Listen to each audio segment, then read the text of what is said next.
La manifestación más clara y cotidiana de cómo la tecnología cambia la forma en que los clientes usan los servicios financieros son los medios de pago, cada vez más amigables e innovadores. Las nuevas finanzas se transforman para ofrecernos nuevos y mejores servicios.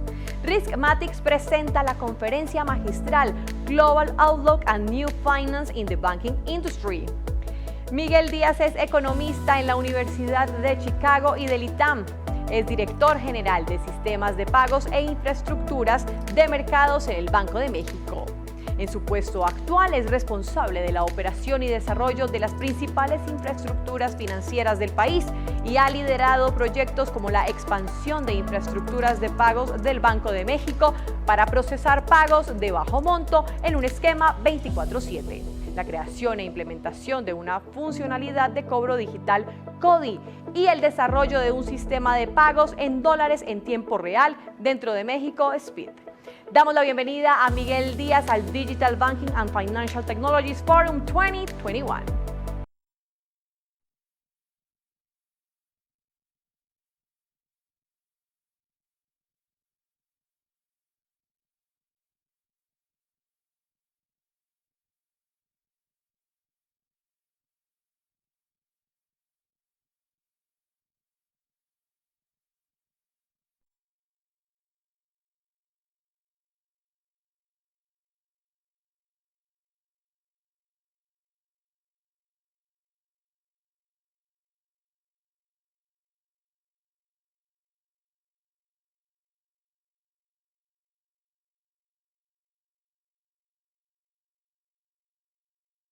A todos.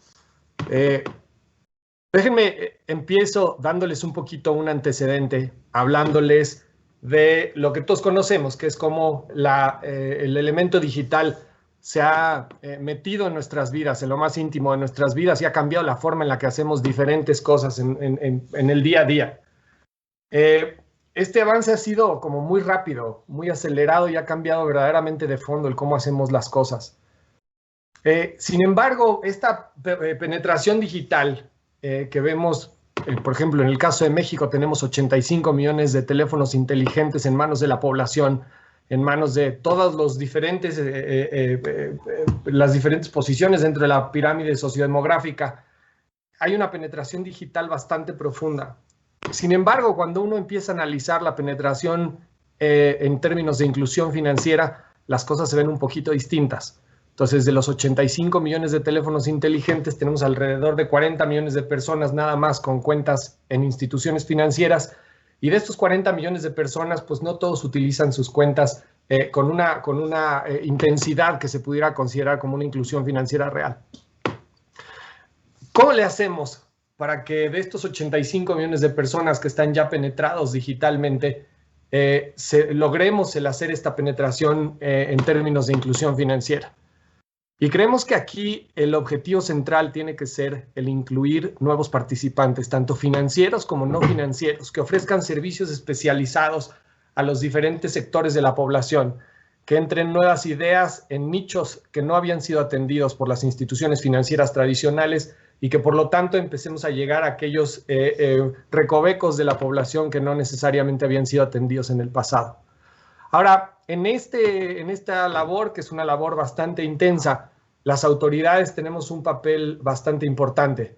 Por un lado, y esto aplica principalmente al Banco de México, en términos de la creación de infraestructuras de los mercados financieros, que es un poco lo que les voy a platicar en esta presentación, en cómo se tiene que sentar una base sólida, en cómo se tienen que sentar plataformas, de manera que todos estos nuevos entrantes puedan ir uniéndose al ecosistema financiero a ofrecer servicios a toda la población. En segundo lugar, tenemos que emitir reglas específicas para que, digamos, funcionen adecuadamente los incentivos dentro de los diferentes mercados y dentro de los diferentes servicios financieros provistos a la población, de manera que se fomente la competencia y que no se generen comportamientos abusivos por parte de algunos de los participantes. Y finalmente, un tema de supervisión en donde pues, necesariamente se requiere la validación del cumplimiento de este tipo de situaciones. Ahora, el Banco de México, y otra vez estoy yendo en lo general y después me voy a ir un poco a los temas más puntuales de cómo se ven las infraestructuras y cómo se ve el futuro de la infraestructura financiera. El banco tiene tres funciones principales, además de mantener el poder adquisitivo de la moneda. Por un lado, tenemos que generar los billetes y monedas que se necesitan para la población en general, que esperamos con el tiempo vaya disminuyendo esta responsabilidad. Y por el otro lado, tenemos dos obligaciones adicionales. Una, que es el buen funcionamiento de los sistemas de pagos, y otra, que es el sano desarrollo del sistema financiero. Estas dos últimas están profundamente ligadas y básicamente nos pueden, o se completan o se complementan una a la otra. La pirámide que les estoy presentando es una lámina que me gusta repetir mucho en las presentaciones porque creo que es muy iluminadora. En la parte baja de la pirámide lo que podemos ver pues son un poco transacciones económicas, si lo quieren ver de alguna forma. Y estas transacciones económicas pueden ser liquidadas de dos formas. Con dinero en efectivo, que es la zona más azul oscura que vemos al lado izquierdo, y con operaciones electrónicas, que es la zona pues, más verde-azul, un poco más claro al lado derecho. Y la diferencia entre estas dos es que cuando uno liquida una operación en efectivo, pues básicamente ahí muere esa transacción. No hay nada más que se pueda hacer sobre ella.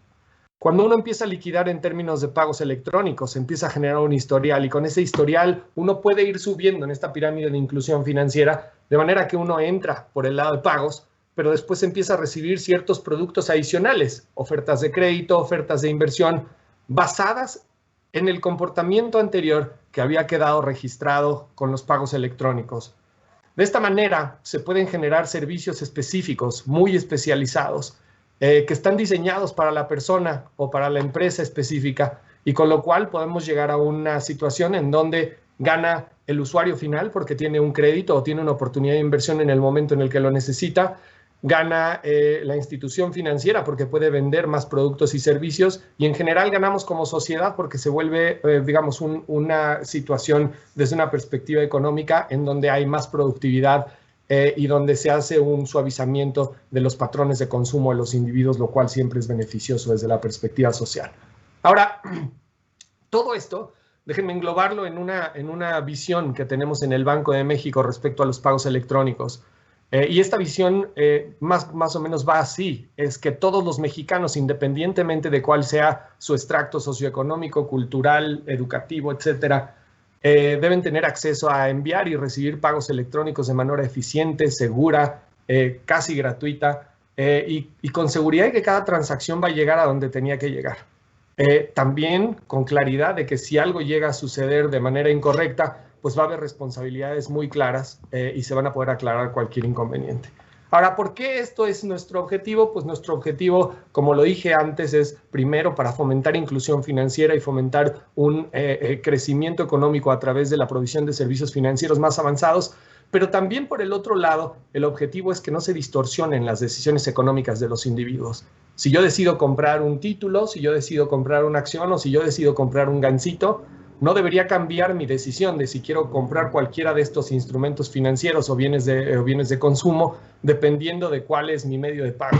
Esto es muy notorio, por ejemplo, en temas de comercio electrónico, en donde hay claramente un efecto muy significativo de la eficiencia del medio de pago sobre los niveles de compra en este tipo de comercio. Hay varios principios que tenemos que seguir para la implementación de un ecosistema robusto en términos de servicios financieros. Por un lado, y dado cómo ha venido evolucionando la tecnología, en donde, digamos, en el pasado lo que podíamos hacer es, vamos a regular un banco, y se ponían todos los elementos regulatorios que se necesitaban para hacer un banco, porque los bancos prácticamente hacían lo mismo, todos los bancos. Las transferencias electrónicas, el otorgamiento de crédito, las oportunidades de inversión, etcétera. Todos estos elementos eran como situaciones más nucleares. Eran elementos que no se podían parsear o dividir en diferentes subfunciones.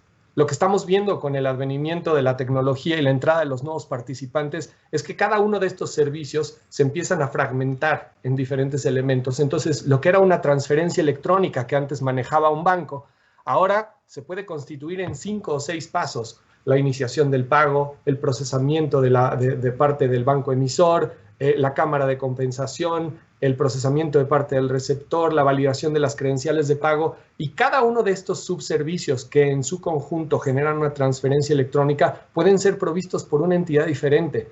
Entonces, el emitir o el tener una regulación para un banco que hace una transferencia, pues no es viable con estas con estos nuevos entrantes que no hacen toda la transferencia, que hacen solo un pedacito de la transferencia, pero que de cualquier forma generan un cierto riesgo. Entonces, de esa perspectiva se tiene que ver o se tiene que tener una visión en donde las funciones es lo que es más relevante en oposición a las figuras que están brindando las funciones. Entonces, con esta situación lo que se busca es tener mismo riesgo, misma regulación. Si yo soy un banco, soy una SOFIPO, soy una institución de financiamiento colectivo, una institución de fondos de pago electrónico y ofrezco cierto tipo de transferencia o cierto elemento dentro de una transferencia, debería tener exactamente la misma regulación porque el riesgo que estoy generando para el sistema financiero y para el usuario final, pues es básicamente la misma. El segundo punto o principio tiene que ver con la interoperabilidad. Lo que no quisiéramos en nuestro país es ver que hay una balcanización de redes. ¿Por qué no queremos ver una balcanización de redes? Porque al final del día la balcanización de redes, balcanización en términos de una separación de redes, en donde yo no me pueda comunicar o no pueda enviar un pago o no pueda solicitar un crédito de otra institución simplemente porque yo estoy con alguna institución distinta. Entonces, el objetivo es que tengamos redes perfectamente interoperables, con neutralidad. Es decir, que cuando tenemos un sistema que está balcanizado o en cuyas redes no interoperan con las otras, los que ganan son los que ya tienen un share de mercado muy significativo. Y nosotros creemos que las ideas más innovadoras o las ideas mejores desde una perspectiva social pueden venir desde cualquier lugar. Por supuesto que pueden venir del más grande, pero también pueden venir del más chico. Y el objetivo es generar estas redes neutras y estas redes interoperables de manera que los más pequeñitos puedan competir con los más grandes bajo un esquema de un campo de juego nivelado. El tercero tiene que ver con que, y está un poco relacionado con esto que acabo de platicar, que es que no se quiere generar unos ganadores únicos de un mercado. En otras industrias lo que vemos es que pues, tenemos un proveedor de servicios de búsqueda por Internet, un proveedor de servicios de mensajería, un proveedor de ventas en línea, o por lo menos uno muy, muy, muy dominante. Y lo que queremos en sector financiero es un poco el dispersar esta situación, ¿no? Que tengamos muchos proveedores, que tengamos competencia sana e intensa y que no el hecho de tener una red lo suficientemente grande genere una concentración de mercado de manera que prácticamente todo el sector se quede en manos de un solo jugador. El cuarto tiene que ver con que pues todo el ecosistema tiene que tener una alta continuidad operativa y los mejores niveles de servicio para los clientes finales, es decir, tiene que operar en 24/7 con un 100% de disponibilidad o con 6/9 de disponibilidad, de manera que, digamos, el público en general no sienta que en algún momento hay una falta de disponibilidad de los servicios. Esto es, la actividad económica está operando 24/7. Siempre hay alguien haciendo alguna actividad económica y el objetivo es que los servicios financieros también estén operando en 24/7 porque al final del día la actividad económica es la que requiere al servicio financiero. Finalmente, en los últimos 2 puntos es que debe haber una adecuada protección a los clientes porque finalmente el cliente no tiene por qué saber todas las complejidades que hay detrás de los productos y servicios financieros que les son provistos. Y tiene que haber un elemento de ciberseguridad que un poco en línea con esta situación de protección al consumidor, se tiene que proteger al consumidor, pero también se tiene que proteger al sistema financiero en su conjunto. Y la ciberseguridad y la ciberresiliencia son 2 puntos fundamentales para que las cosas funcionen bien y también para que la gente tenga confianza en el ecosistema. Entonces, desde esta perspectiva, nuestro panorama para un ecosistema de pagos e infraestructuras de los mercados financieros es que, por un lado, debe haber un nodo central o un nodo que permita esta interoperabilidad, un nodo que permita la liquidación y que permita la convergencia de todos los demás, la convergencia de todas estas ideas que se están dando alrededor y que están brindando un servicio financiero al usuario final. Necesitamos un punto de confluencia en un esquema de compensación y liquidación que permita que todo el mundo se conecte ahí y que a través de esa conexión lleguen a todos los clientes de todos los demás. Una arquitectura de pagos y servicios financieros integrada para los usuarios finales, es decir, Que no, si yo quiero un cierto servicio financiero, no tenga que ir a la aplicación A y para otro servicio a la aplicación B y para otro servicio a la aplicación C. Es decir, generar infraestructuras y plataformas que permitan una concentración de los servicios de manera que sea la experiencia de usuario lo más importante. Y el tercero es mantener un marco regulatorio parejo y seguro. Es decir, ¿cómo le hacemos para que quien está brindando un cierto servicio financiero, independientemente de cuál es la figura que tiene, cumpla con los elementos para mitigar los riesgos que se generan a través de la provisión de este servicio financiero? Ahora, ya voy a entrar en los elementos como más importantes. Todo lo anterior fueron como principios generales, ¿no? que son necesarios y que creo que nos guían de hacia dónde tenemos que llevar a los ecosistemas financieros. Pero ahora voy a entrar en 4 puntos fundamentales y aquí, hablando un poco desde una perspectiva más global, creo que son elementos que se están desarrollando alrededor del mundo con algunas jurisdicciones, algunos países que ya tienen un avance más significativo en algunos de estos 4 pilares, pero creo que sacando experiencias de los diferentes lugares del mundo, estos 4 pilares son fundamentales para un adecuado desarrollo del sistema financiero y un buen funcionamiento de los sistemas de pagos, por supuesto. Déjenme empezar a la izquierda, con la infraestructura de compensación y liquidación. Esto, básicamente, ¿qué significa una infraestructura de compensación y liquidación? Quiere decir que si yo quiero liquidar o quiero cerrar una operación financiera entre 2 partes y estas 2 partes están en diferentes instituciones financieras, pues debo tener un mecanismo que me permita hacer una liquidación de las operaciones. Esto en México lo tenemos con el SPEI y les voy a contar un poquito más adelante la evolución del SPEI, hacia dónde estamos llevando nuestra infraestructura y hacia dónde creemos que puede evolucionar. El segundo punto, yéndonos un poquito abajo en estas piezas del rompecabezas, es la infraestructura para la identificación. En muchos casos, lo que estamos viendo es que son costos muy elevados los que se tienen por generar nuevos expedientes, por generar la entrada de nuevos participantes o de nuevos clientes a los servicios financieros. Y además tenemos un problema de heterogeneidad en el trato, de heterogeneidad en la ciberseguridad con la que se manejan los datos de los individuos. Y no necesariamente hay el mejor... no hay necesariamente el mejor tratamiento por parte de todos los participantes de la información que manejan de sus clientes y por lo tanto creemos que generar infraestructura de identificación financiera puede ser muy relevante para nuestro sistema. El tercero tiene que ver con infraestructura para finanzas abiertas, que esto es un tema que nos parece fundamental y un poco relacionándolo con lo primero que les dije en esta presentación. Esta infraestructura para las finanzas abiertas lo que nos va a permitir es unir este mundo nuevo que tienen redes gigantescas que la gente ama y que la gente está en estas redes durante horas y horas de su vida. ¿Cómo le podemos hacer para tirar un canal seguro? ¿Cómo podemos hacer para que estos sean los puntos de instrucción hacia nuestro sistema financiero regulado, que es un sistema robusto con reglas prudenciales muy, muy fuertes? Entonces ese es el tercer pilar que estamos identificando. Y finalmente, hay un pilar que es cómo hacemos para dar infraestructura para el acceso a dinero electrónico.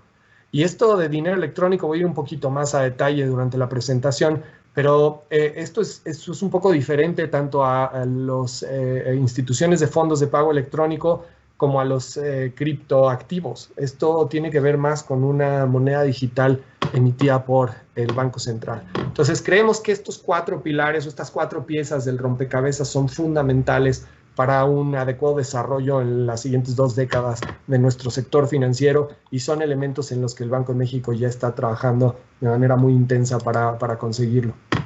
Déjenme les doy, y voy a empezar por cada uno de los pilares. Empiezo por el tema de la liquidación central. Entonces, nosotros tenemos el SPEI, ¿no? Yo creo que prácticamente todos los que estarán en esta conferencia conocen los servicios del SPEI.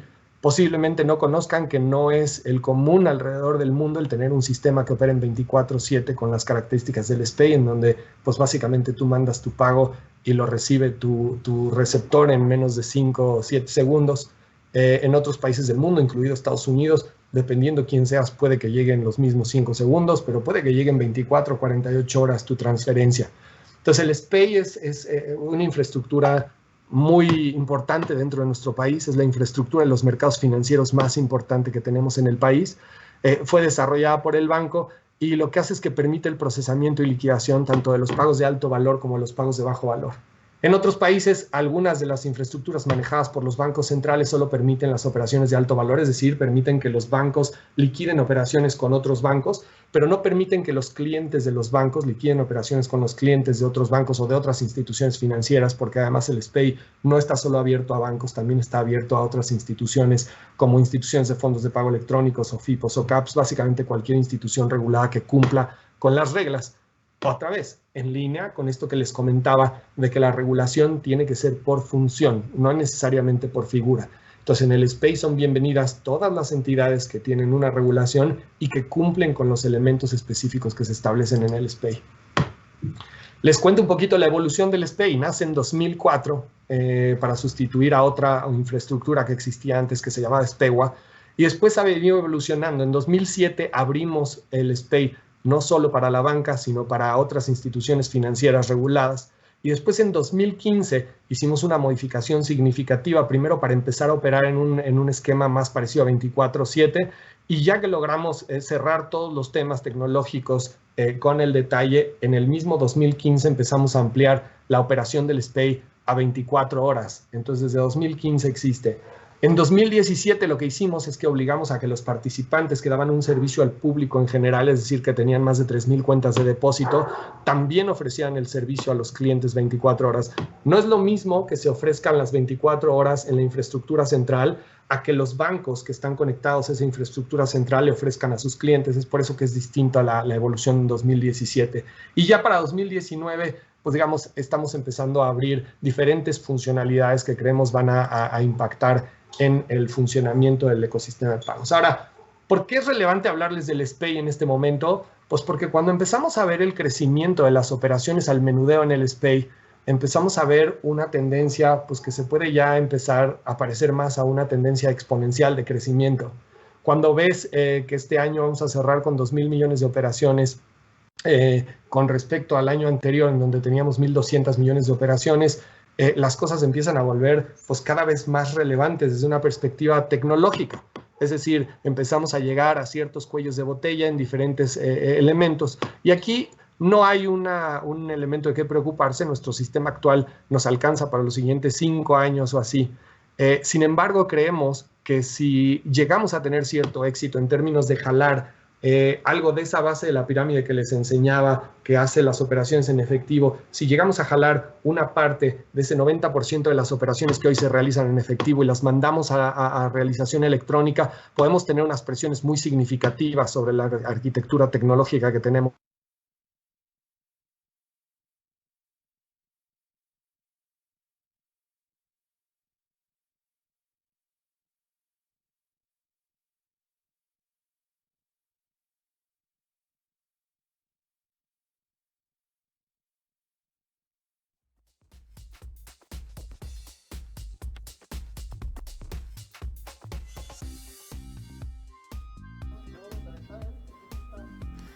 Sin duda una explicación brillante y lo que estábamos escuchando en este momento del director general responsable de todos los sistemas de pagos e interoperatividad del Banco de México con todo el sector financiero es esta plataforma que finalmente nos interconecta a todos los mexicanos para poder hacer transacciones entre cuentas, entre usuarios, como lo es el SPEI. Y seguramente estaba a punto de hablar del CODI, que es el nuevo mecanismo por el que nos podemos comunicar y hacer una transacción de celular a celular. Era el punto en donde seguramente Miguel Díaz Díaz iba a explicar con detalle en la evolución que se está teniendo y en donde quizá y sean los primeros pasos para el Open Banking en materia de plataforma de interacción entre el Banco de México, los bancos y los usuarios de la banca. Estamos en un momento buscando restablecer la señal con Miguel Díaz Díaz para poder seguir adelante con esta conferencia magistral que sin duda tenemos que entender dentro del gran esfuerzo que está haciendo el Banco de México, hay que adelantarse a los tiempos. Me encantó esta explicación que dio de los 4 pilares, en donde ya están trabajando con una visión de poder prever los servicios necesarios para los próximos 10 años. 10 años en donde seguramente el conocimiento se duplicará en función de lo que estamos viviendo en estos días. Los futurólogos, quienes tratan esta materia del conocimiento, hablan de que aproximadamente cada 10 años se está duplicando el conocimiento de la humanidad. Si no se pone el Banco de México a trabajar en estos momentos, seguramente en 10 años nos habremos rezagado. Y qué bueno que con esa visión, con esa claridad, con esos puntos tan finos estén ya trabajando para desarrollar estos 4 pilares que ha descrito, tanto lo que es la interconexión entre el sector financiero y los usuarios, también lo que refiere a los mecanismos de identificación. Qué maravilla el poder pensar que vamos a tener con tecnología la posibilidad. ¿Ya estamos listos? Miguel Díaz, de regreso. Miguel, creo que ya estamos listos. Ya te estamos escuchando. Miguel, si puedes hacer una breve prueba de audio. Miguel, adelante. ¿Sí me escuchas? Bueno. Dile, ¿Sí? adelante, Miguel. Ya estamos listos, Miguel. Listo. Te dejo adelante y me atreví a hablar que creo que ibas a hablar del CODI. Déjenme continuar en donde estaba en términos del crecimiento exponencial que estamos empezando a ver en las operaciones al menudeo en el SPEI. Entonces, operaciones al menudeo las entendemos como aquellas operaciones menores a 8,000 pesos. Y lo que vemos es que ha venido dándose un crecimiento muy significativo. La gente empieza a utilizar el SPEI para operaciones del día a día, la gente empieza a utilizar el SPEI para operaciones que antes no necesariamente estaba realizando a través de medios electrónicos. Entonces, si pasamos a la siguiente, lo que hemos venido haciendo en el Banco de México es que hemos tratado de generar diferentes funcionalidades montadas en el SPEI. Entonces, una funcionalidad, por supuesto, es la operación normal, en donde yo le envío una operación a alguna otra persona a través de meterme al app de mi institución financiera. Y luego, en 2019, finales de 2019, sacamos la funcionalidad del CODI, que es básicamente una forma de simplificar esta operación, de dejar que los pequeños tenderos tuvieran una forma de utilizar el SPEI para pagar un gansito. Desde 2017 ya se hubiera podido hacer, es decir, yo hubiera podido llegar a la tiendita de la esquina y hubiera podido pedirle al señor el número de cuenta clave, me hubiera dado 18 dígitos, me hubiera dado el nombre al que tenía registrada la cuenta y yo hubiera tenido que hacer un proceso para dar de alta esa cuenta, me hubiera esperado media hora, con lo cual, pues obviamente ya no jala el tema de pagar el gansito con el SPEI en 2017. Entonces lo que dijimos fue, bueno, a ver, ¿por qué no aprovechamos que la gente ya tiene teléfonos inteligentes? ¿Por qué no aprovechamos que la gente ya está digitalmente incluida? ¿Y por qué no aprovechamos del otro lado la infraestructura que ya tenemos en el SPEI? Al momento de hacer una combinación entre estos dos elementos, lo que pensamos fue, bueno, pues simplemente hagamos sencilla esta transmisión de cuánto me quiere cobrar y a qué cuenta quiere que le pague. Y eso es todo lo que es el CODI. Es simplemente una funcionalidad que permite hacer una solicitud de cobro. Y el objetivo fue desde el inicio el generar un sustituto eficiente del dinero. Es decir, ¿cómo le podíamos hacer para que pues la persona que hoy llega con un billete de 50 pesos para liquidar su gansito y que verdaderamente es muy, muy eficiente el uso del efectivo? ¿Cómo le hacíamos para que con un medio electrónico pudiéramos tener niveles de eficiencia más o menos parecidos? De manera que la gente solita fuera pues utilizando este ecosistema y se fuera convenciendo poquito a poco de que pues le conviene utilizar digamos, el medio de pago electrónico. Entonces se diseñó el CODI con eficiencia, seguridad, disponibilidad y sobre todo un tema de gratuidad de cara al usuario final. Entonces el usuario final, cuando utiliza un billete de 50 pesos y va a la tiendita, cuando uno le pregunta cuánto te costó en términos de liquidar tu operación, pues la verdad es que te voltean a ver como con cara de no entiendo qué me estás diciendo. ¿Por qué? Porque la gente no percibe los costos del dinero, la gente no percibe los costos de impresión, la gente no percibe los costos de distribución del dinero, el reemplazo del dinero. Y esto solo se empieza a percibir cuando los comercios empiezan a tomar un cierto tamaño, ¿no? Y tienen que empezar a pagar todos estos temas de manejo de efectivo y cosas así.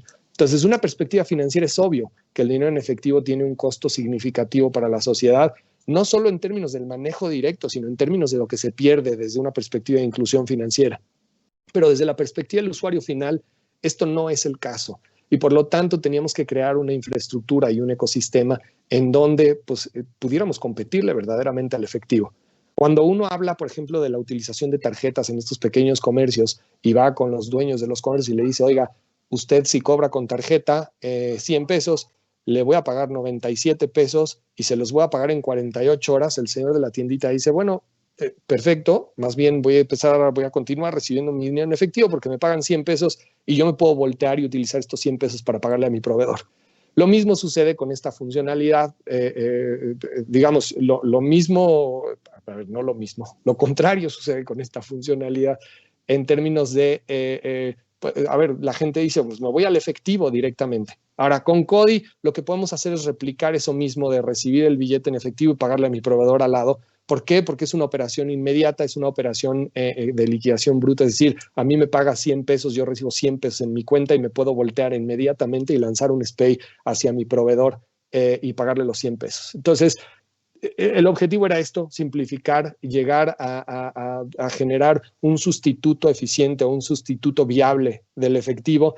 Y básicamente, dos puntos fundamentales era tenemos que hacerlo de la manera más sencilla posible, que el usuario final lo único que tenga que tener es un teléfono celular y con ese teléfono celular que pueda sacar una cuenta y que pueda sacar pues básicamente la funcionalidad de CODI. Pasamos a la siguiente, por favor.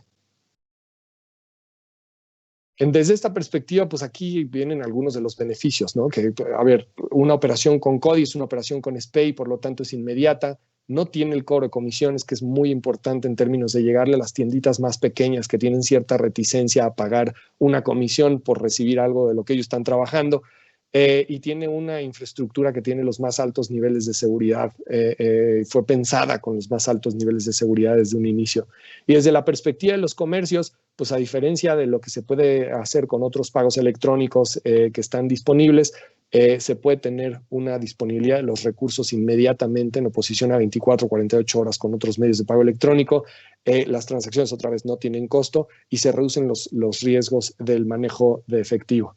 Si pasamos a la siguiente, les voy a presentar rapidísimo una breve descripción de cómo funciona el CODI. Entonces, básicamente, el dueño de la tiendita o el dueño del comercio abre su aplicación de CODI, genera cuánto quiere cobrar, ¿no? 250 pesos, lo que sea, le das a aceptar, se genera un código QR, se lo muestras al cliente, el cliente lee ese código QR desde la aplicación de su institución financiera donde tiene guardados sus fondos, verifica que la información sea correcta, le da a aceptar y ya está.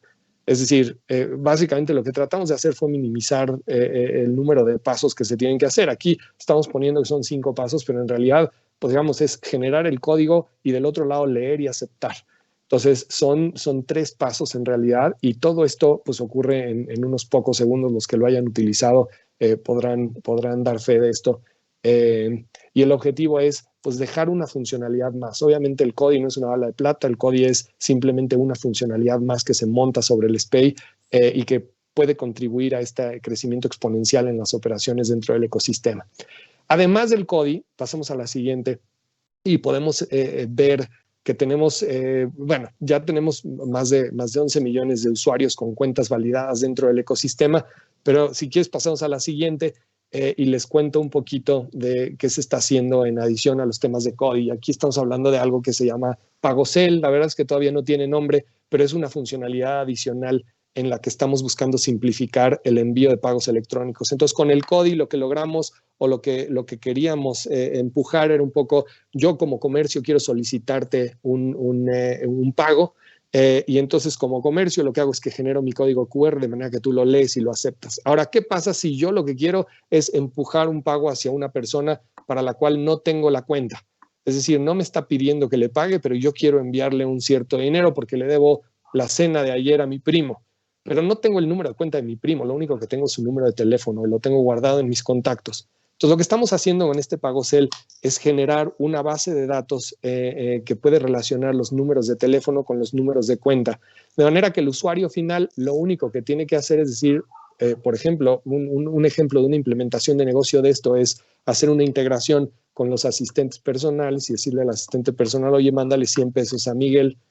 Lo que hace el asistente personal es identifica el teléfono de Miguel, va a esta base centralizada, levanta el número de cuenta y lo que hace es que envía un pago SPEI normalito sin que el usuario tenga que identificar este elemento. Obviamente ya hay soluciones privadas que están generando este tipo de situación. Sin embargo, lo que ayuda este pago CEL es que tiene una perspectiva global, es decir, independientemente de con qué banco estés, independientemente de con qué jugador estés, tú podrías tener acceso a enviarle pagos a cualquier persona en cualquier banco con solo tener su número de teléfono celular. Entonces, esto es una evolución adicional, ya estamos prácticamente en producción con esto y las instituciones financieras están empezando a desarrollar productos basados en esta infraestructura central. En la siguiente, por favor. Entonces, todo esto, ¿para dónde los quiero llevar? Los quiero llevar a contarles que las cosas están evolucionando de manera muy importante, ¿no? Cada vez más proporción de la población está subiéndose a pagos electrónicos. Estamos tratando de generar nuevos esquemas de negocio basados en los pagos electrónicos, ¿no? Poniendo funcionalidades, poniendo plataformas para que los diferentes participantes, chiquitos y grandes, ofrezcan servicios muy distintos y muy personalizados. Estamos esperando también un mayor uso de pagos electrónicos por parte de entidades gubernamentales que tienen una distribución muy significativa de pagos a nivel nacional. Y también estamos viendo la absorción de operaciones realizadas no con otros medios de pago, como puse aquí en la presentación, más bien con efectivo. O sea, el objetivo sí es subir todas las operaciones en efectivo hacia medios de pago electrónicos. Ahora, para esto, como les comenté, pues los siguientes 5 años están bien, pero después de los siguientes 5 años tenemos que pensar en una arquitectura completamente distinta. Pasemos a la siguiente, por favor. Y ahí es donde tenemos que hacer una modificación de fondo de nuestras infraestructuras. Tenemos que modificar el SPEI, tenemos que saltar hacia un SPEI nuevo, un SPEI 2.0, con una escalabilidad perfecta del ecosistema, ¿no? O altamente escalable, con alta disponibilidad tecnológica. Hoy el SPEI tiene 99.999% de disponibilidad. Lo que queremos hacer es llevarlo al 100%, es decir, que no haya ni un solo segundo en ningún segundo del año en el que esté fuera el sistema del SPEI. Entonces, pues digamos, son pasos evolutivos que tenemos que implementar de manera que podamos lograr pues, este SPEI 2 con una interoperabilidad plena de todos los sistemas de pagos y ofreciéndole servicios financieros no solo a los bancos, no solo a algunas instituciones financieras reguladas, a todos los que puedan cumplir con los criterios y con los estándares de seguridad y de continuidad operativa que se necesitan para dar un buen servicio a los usuarios finales. La siguiente, por favor. Aquí se ve espantoso, pero vamos a saltar a la infraestructura para la identificación, que era nuestro segundo pilar. Y en este segundo pilar tenemos como 4 principios. Entonces, pensando en el desarrollo de un sistema financiero ordenado, necesitamos, por supuesto, el que se pueda identificar a la gente. Es decir, que yo como Miguel Díaz pueda llegar con mi institución financiera de una manera muy sencilla y que pueda decirle, soy Miguel Díaz, y que mi institución financiera tenga claridad de verdaderamente que soy yo. Lo que hemos visto a últimas fechas es un incremento significativo en el robo de identidad. Hemos visto diferentes tipos de fraude, todos relacionados con un problema de identificación de los individuos. Lo que tenemos que lograr como sistema financiero es mejorar estos esquemas. Yo creo que es, por supuesto, que hay un cierto interés de ciertos participantes de mantener sus bases separadas, ¿no? De identificar, bueno, yo voy a identificar muy bien a mis clientes y nada más, pero cuando lo vemos desde una perspectiva, por ejemplo, de un defraudador, el que tú me hayas identificado muy bien, imagínate que eres una institución financiera, identificas que hay un tipo que pues básicamente está truqueando la identidad y que pues ya lo dejaste fuera de tu institución, pero este defraudador tiene la posibilidad de ir con otras 100 instituciones financieras y en alguna de ellas pues podrá cometer algún ilícito, podrá cometer algún tema de suplantación de identidad.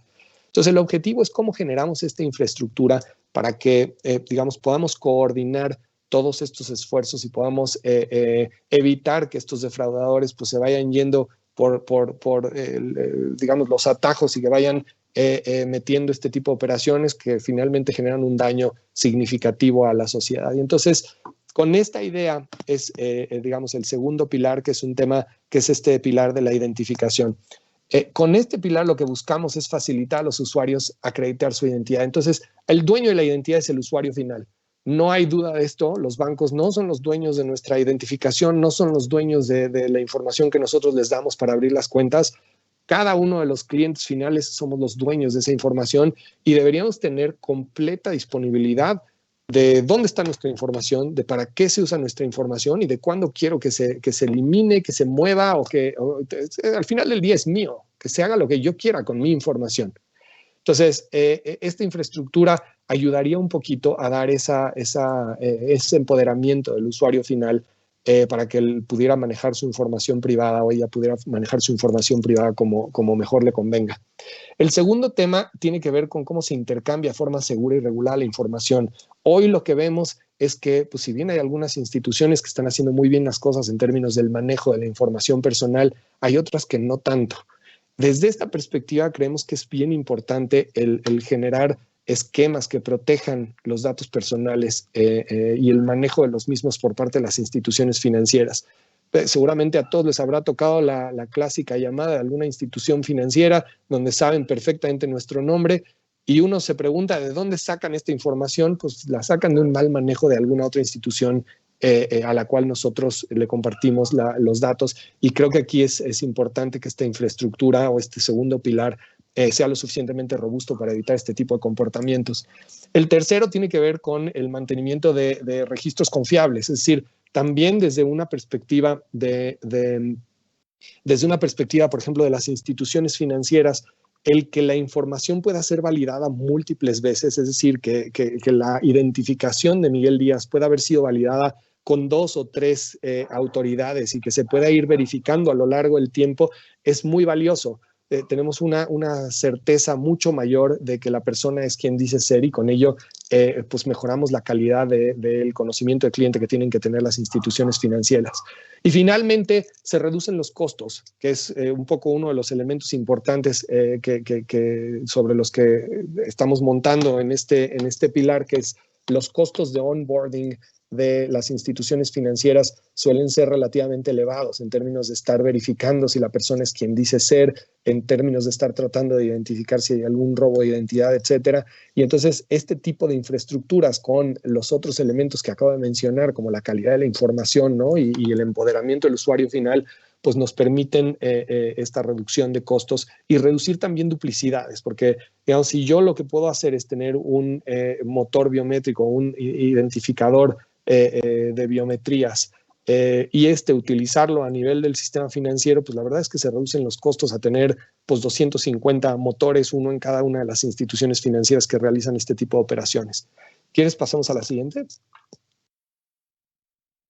Entonces aquí el objetivo es, a ver, Juan Pérez mete en su teléfono celular algún elemento de identificación biométrica. Por el momento facial es lo más fácil, pero después eventualmente seguramente vendrán diferentes funcionalidades que permitan pues voz, ritmo cardíaco, diferentes biometrías que se irán desarrollando seguramente con el tiempo. Y lo que iremos viendo es, digamos, lo que haría esta funcionalidad es que permite que Juan, a través, por ejemplo, de una aplicación de un tercero, pues pueda conectarse a la infraestructura central, validar su identidad, y básicamente la institución financiera pues pueda permitir las operaciones. Siguiente, porfa. Ahora saltamos al tercer pilar, que es fundamental, que es el tema de las finanzas abiertas. Aquí lo que vemos es que cada vez hay más participantes en el ecosistema de pagos que no son entidades financieras. Como les dije, hay una fragmentación en términos de los servicios y cada pedacito de una transferencia electrónica, por poner un ejemplo, ¿no? También puede ser en términos de iniciación de créditos o de otros servicios financieros, pero cada uno de esos pedacitos que constituyen una operación atómica en el slang anterior, es decir, transferencia, iniciación de crédito, no necesariamente son instituciones financieras y no necesariamente están sujetas a elementos regulatorios para mitigar sus riesgos. Entonces, esta parte desde una perspectiva es un poco preocupante porque no tenemos claridad sobre los riesgos a los que se está enfrentando, pero desde la otra perspectiva es muy bueno. ¿Por qué? Porque estos terceros tienen una experiencia de usuario extraordinaria. Los usuarios ya tienen confianza en operar con estas diferentes entidades y básicamente lo que creemos es que la entrada de estos terceros y el desarrollo tecnológico nos permiten ofrecer servicios desde a una proporción de la población que pues básicamente bajo los esquemas tradicionales pues está fuera de cualquier discusión. Entonces, aquí es bien relevante. Si quieres pasamos a la siguiente. Entonces, básicamente de lo que estamos tratando, el lado izquierdo tenemos todas estas aplicaciones que pues todos amamos y todos utilizamos todos los días y que usamos muchas horas de nuestro día y que tenemos el FaceTime 2-3 horas al día con estas distintas aplicaciones.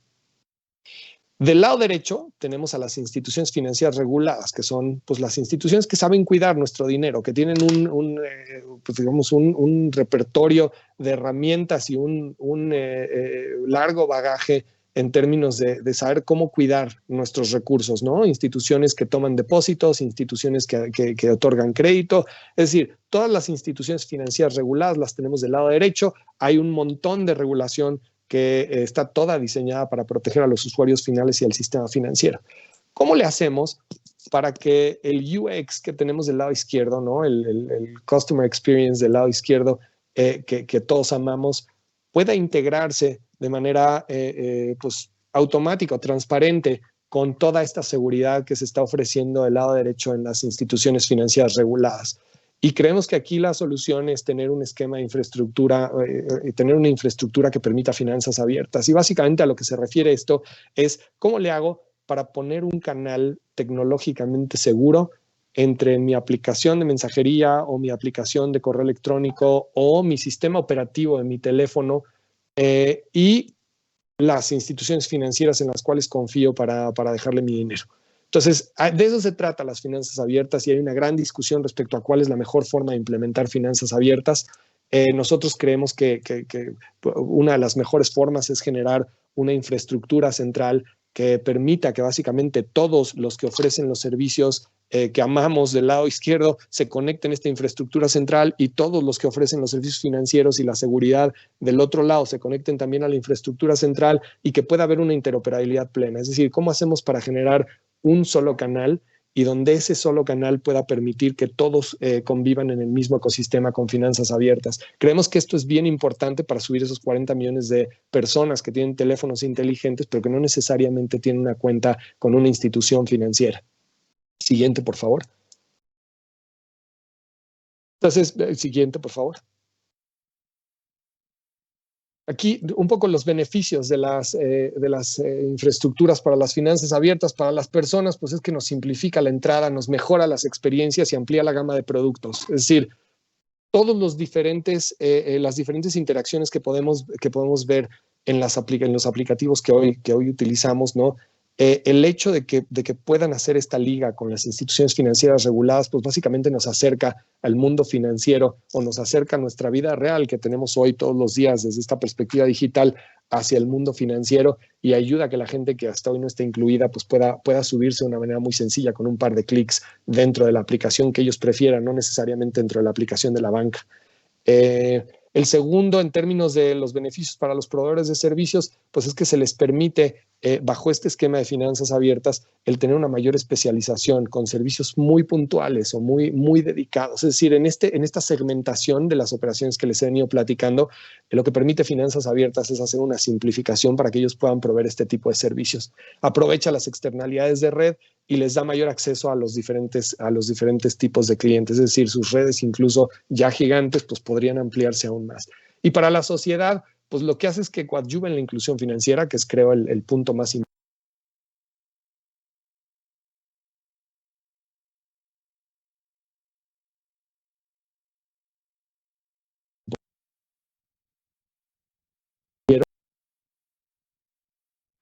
De infraestructura financiera, pues les ayuda a entrar y finalmente pues nos permite vivir en un ambiente con una innovación mucho más ágil. Pasamos a la siguiente. A la siguiente, por favor. Entonces, esos eran los tres primeros. Los tres primeros pilares fueron esquema de compensación y liquidación centralizado, un esquema de identidad digital y un esquema de finanzas abiertas. Ahora, finalmente, y para cerrar un poco este ciclo, les voy a hablar de manera muy rápida del dinero electrónico o de la moneda digital emitida por un banco central. Seguramente han oído hablar del CBDC o el Central Bank Digital Currency en muchos lugares, pero déjenme les doy una definición muy clara, porque aquí hay cierta confusión en términos de qué es cripto, qué no es cripto, y luego qué es CBDC, qué no es CBDC. CBDC es básicamente un registro contable a favor del usuario final, del cual es responsable el Banco Central y le genera un pasivo al Banco Central. Cada billete que tienen ustedes en la bolsa es un pasivo del Banco Central. Es decir, cada billete de 100 se representa como un pasivo en el central. El objetivo de esta moneda digital del Banco Central es básicamente que sea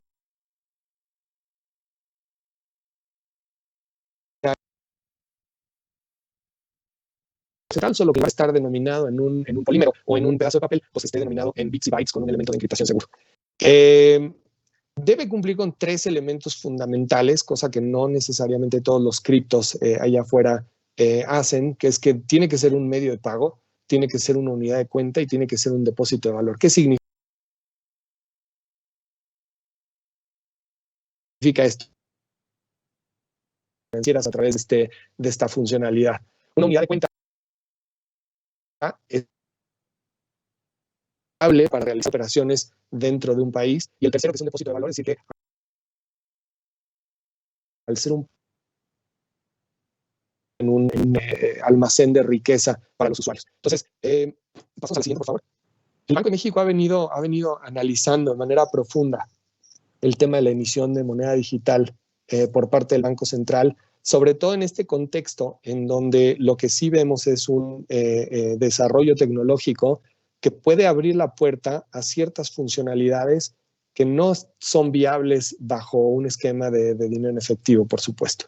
Entonces, la funcionalidad o el generar una moneda digital del Banco Central con ciertas características de cripto nos permite la generación, por ejemplo, de contratos inteligentes, nos permite reducir los riesgos de contraparte en algún cierto tipo de operaciones y nos permite ir explorando diferentes funcionalidades que han venido desarrollándose en el mundo de cripto, que desde nuestra perspectiva pues tiene ciertas características que no necesariamente son las mejores para la sociedad, pero lo que sí no podemos hacer es decir, bueno, hay un desarrollo tecnológico, hay una funcionalidad que la gente está demandando y no estamos ofreciendo algo desde la perspectiva de la seguridad de la emisión por parte de una autoridad. Entonces, desde esta perspectiva, la moneda digital del Banco Central cumple con varios objetivos y por eso se está haciendo un análisis muy profundo respecto a la potencial emisión de una de ellas, que tiene que ver primero con un esquema de inclusión financiera, que es cómo le hacemos para abrir cuentas a los usuarios, ¿no? Aquellos nichos de la población en los que las instituciones financieras, tanto las existentes como las que vengan, no estén interesados, cómo le hacemos para que esa gente también esté financieramente incluida. El segundo es cómo hacemos para ampliar las posibilidades de pago en la economía, con diferentes carriles, si quieren, ¿no? Entonces tenemos el carril del SPEI, el carril de las tarjetas y también podríamos tener algún otro carril adicional dentro de esta moneda digital. Y finalmente, lo que les comentaba ahorita, que es cómo podemos hacer para tener un activo que pueda ser utilizable desde la perspectiva de contratos inteligentes, sobre todo para mantener a la sociedad mexicana con pues, una funcionalidad y una infraestructura que nos permite estar, digamos, al día en términos del desarrollo tecnológico y lo que estamos viendo dentro del sector financiero. Con esto cierro los 4 principios y abro para preguntas o... Muchísimas gracias, Miguel, por esta interesante ponencia, porque nos brinda de verdad una perspectiva amplia del tema, pero efectivamente, como lo mencionas, tenemos algunas preguntas y empezamos con la primera, con la alineación de jugadores que actualmente tenemos en la cancha de juego, Banco Central, Comisión Nacional Bancaria y de Valores y Hacienda. ¿Qué recomendarías que se pudiera plantear como objetivos 2022-2025 para lograr incentivar el desarrollo de nuestros sistemas de pagos, mercados e inclusión financiera para poner a México a la par con otros países que nos llevan pues mucho camino de ventaja? No nos llevan tanta ventaja, pero creo que del 22 al 25, sobre todo en tema de pagos. Pero bueno, independientemente de si nos llevan o no ventaja, creo que un buen plan de trabajo para 22, posiblemente 22-26, sea el que exista infraestructura para estos 4 pilares. Creo que si logramos generar esta infraestructura con plataformas amplias, con plataformas abiertas para la liquidación de los pagos, la identidad, las finanzas abiertas y este tema de moneda digital del Banco Central, seguramente estaremos en la punta y seguramente estaremos, digamos, en la frontera del desarrollo tecnológico. Ahora, dentro de estos 4 pilares, estoy hablando un poquito más desde la perspectiva tecnológica y de infraestructura necesaria, a la par se tiene que hacer un desarrollo regulatorio muy significativo. Las reglas con las que hoy vivimos en el sector financiero son reglas que fueron generadas para un mundo físico. Hoy vivimos en un mundo mucho más digital y muchas de las reglas que vivían y que hacían mucho sentido en el mundo físico empiezan a perder algo de su sentido en el mundo digital. Entonces, es muy importante que las autoridades hagan un recuento profundo de cuáles son los elementos que se tienen que modificar para ajustarse a la nueva realidad digital, sobre todo con esta mentalidad de tener mismo riesgo, misma regulación y de establecer pisos parejos para todos. Hoy la regulación está definida con base en figuras, es decir, bancos, SOFIPOS, SOCAPs, todas las diferentes figuras financieras reguladas que existen, y tenemos que saltar de esa visión de crear figuras específicas a generar una situación en donde lo que se regula son las funciones que se ofrecen. Entonces tendríamos que tener regulación sobre iniciadores de pagos, sobre procesadores de pagos, cosas más relacionadas con la función específica que con la figura que tienes. Y entonces, ¿qué recomendarías a los centennials que se quieren integrar a crear disrupción en medios de pagos, sistemas y plataformas de negociación de acciones y derivados? Y por supuesto en las fintechs, ya sea creando sus propias empresas o trabajando para ellas. Es fabuloso que los centennials se suban y que suban todas las ideas que se puedan al ecosistema. Lo que sí es importante es que en el momento en el que uno está generando este tipo de nuevas ideas y este tipo de disrupciones, es importante identificar cuáles son los impactos sobre los usuarios finales y cuáles son los impactos sobre el sistema financiero en general. Ese es un poco el rol de las autoridades. Entonces, para mí me parece absolutamente fantástico el crecimiento, el que lleguen con personas de muy corta edad con ideas extraordinarias en términos de cómo manejar derivados, de cómo hacer democratizar el mundo de los títulos para la gente a pie, etcétera. Es absolutamente fantástico. Todas las ideas son bienvenidas, pero lo que sí es importante es que a la par de toda esta generación de ideas, a la par de toda esta generación de funcionalidad, se tiene que ver una perspectiva de cómo le hacemos para proteger a los usuarios en el on-happy path. Siempre es muy divertido generar infraestructura y funcionalidad para el happy path, pero tenemos que pensar siempre en el on-happy path porque suele suceder que a veces los sistemas no funcionan como uno quisiera. Y se tiene que tener protegido al usuario final y se tiene que tener protegido al ecosistema financiero. Y es por eso que a veces el entusiasmo o la velocidad con la que se quiere trabajar, pues a veces se tiene que ver recortada un poquito por todo este análisis que se tiene que hacer de impactos sobre pues lo que puede pasar con una idea disruptiva y cuáles son los potenciales efectos negativos o los potenciales unhappy paths que se pueden dar ante la falla de algunos de estos elementos. Pero otra vez, el Banco de México está fascinado con la creación de nuevas funcionalidades, ¿no? Creemos que esa es la forma de llegar o de penetrar más a nuestra población con los servicios financieros. Y por eso es que el Banco de México trata de generar redes neutras, de manera que estos nuevos entrantes pues, puedan entrar con todas las ganas y ofreciendo los nuevos servicios, siempre y cuando controlen los riesgos que generan en los servicios que están ofreciendo. Y entonces, ¿cómo contribuyen eventos como este y otros bootcamps desarrollados por Riskmatics para este fin?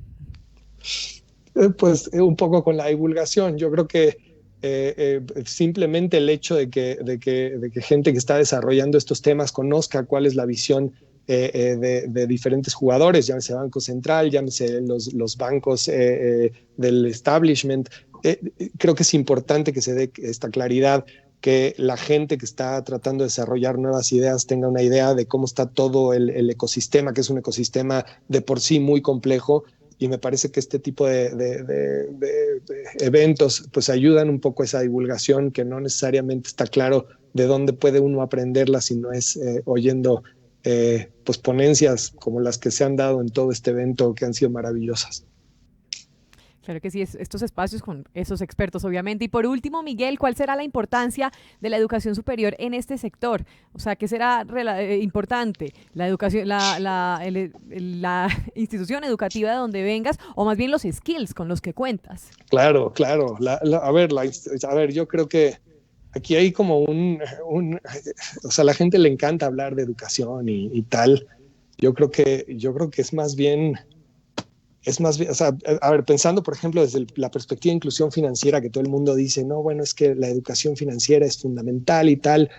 Y mi pregunta ahí es, bueno, ¿y quién le enseñó a la gente a utilizar la aplicación de mensajería? Nadie les enseñó a usar la aplicación de mensajería.